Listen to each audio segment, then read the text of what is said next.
We met the artist Michael Dente back in 1997 as we were preparing to build the Skaggs Catholic Center. He was the first artist that we hired to do the art at the center, and we came upon him through a friend of ours, Father Nathan Zodrow, who is at the Abbey of Mount Angel Seminary in Oregon.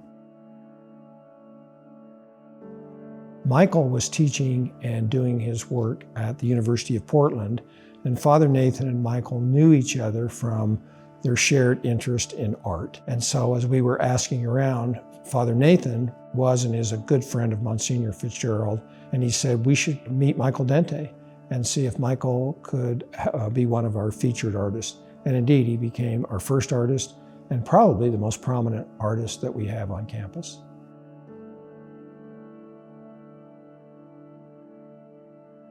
Our first visit with Michael was in his home, and we were first introduced to a lot of the work that he had done around the city of Portland. But when we arrived in his home, we met Michael and his wife, Lori, and the two of them were a team in how they created this business called Art by Dente. And I remember my first introduction to Michael was that within about 2 or 3 minutes, when he understood that we were going to commission a Juan Diego in Guadalupe, he kind of left the scene. And we were in his kitchen, and he went off to the side and grabbed a big hunk of clay, and he spent the rest of the time trying to come up with a vision for what that Guadalupe and Juan Diego piece would actually be.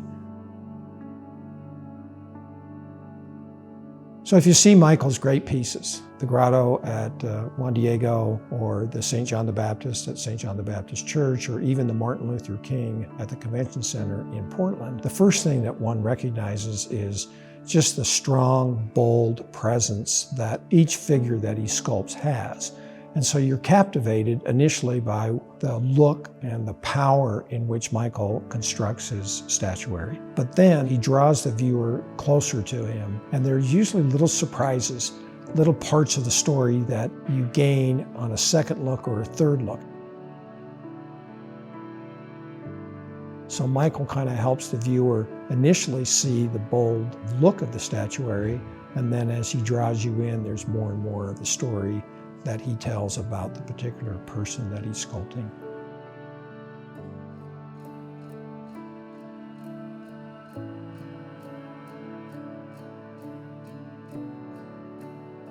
Well, 23 years ago, when Dr. Cosmo asked about the garden and the roses around Lady of Guadalupe and Juan Diego, somebody needs to take care of them. So I thought, well, sure, I can do that.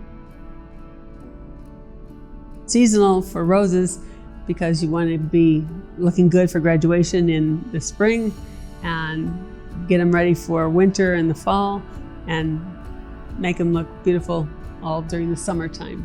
So you had to feed them and clip them and trim them and that kind of thing.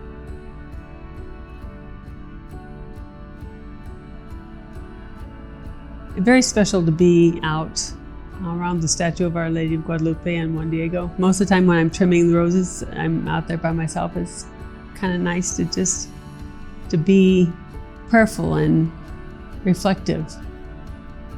More a ministry than a chore, not a chore. It's never a chore. Always fun to be out there, be outside in God's creation and making the area special and beautiful.